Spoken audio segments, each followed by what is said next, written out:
So by now you've got the attention of the key influencers in your niche by putting out a bit of ego bait. You may have also then done a bit of research on which are the most popular posts and you want to model the success of them. Now, a form of content that you can put out is an infographic, and really what you want to do here is create a visual resource that people want to link to. So in this lecture, what I want to show you is what is an infographic, show you some examples of really good ones, and then explain how do you get links from infographics, how do they attract links, and then finally I'm going to show you a couple of online tools in order for you to build your own infographics so you can attract links to them. So let's look at a couple of examples of infographics so you can get a sense of really how good they are as a piece of content.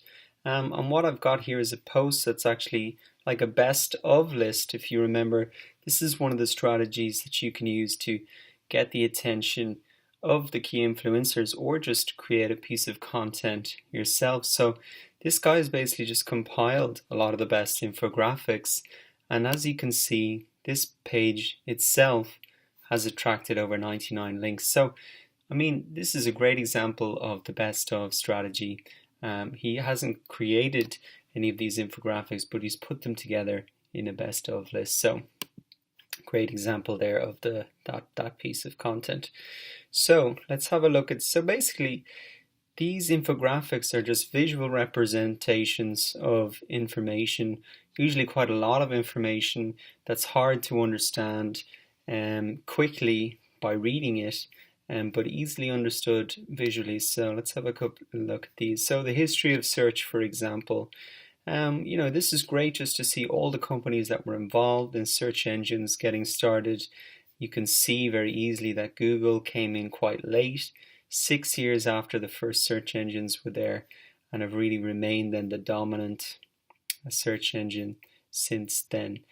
Let's have a look. Here's a good one, visual guide to SEO. So a lot of the stuff we talked about in the course here summed up very quickly in a lot of different slides here, basically, and infographics. So social media, the history of it here.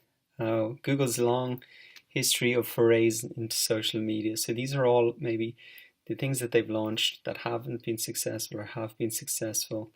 And it's just a great visual timeline, very easy to consume this piece of content, and much easier than just reading it. So what I wanted to show you then is, well, how do you actually get links from something like this? So this is another example of an infographic, a pretty huge one here from onbounce.com. And as you can see at the bottom of the infographic here, you can embed this infographic into your site. So you could embed this into a page on your site, write your own notes about it, and that's counted as a link back to the site. The other way then is just actually people linking to the page that this infographic is on. So you can see that there's over 700 links for this particular page, which is a huge amount of links for one piece of content. Obviously they put a lot of work into this, but there's great return on this investment if you're willing to make it. So let's have a look at how can you make these infographics yourself then. So what I'm going to show you here is a couple of online tools that you can use for free, and essentially they're like drag and drop. So they have templates, and you can just drop in your images, drop in your text, and create infographics very quickly. You can also then generate that embed code that other people can put into their site. So I think I'll just direct you to maybe watch this video. Pictochart is one of my favorite ones, gives a very good explanation over how it works, but Pictochart is a great option. Another option is visual.ly, and the third option that I'm going to give you is Infogram. This can be particularly good for charts. So it's very quick to get up and running on these and create a visual resource that's going to attract links from your audience.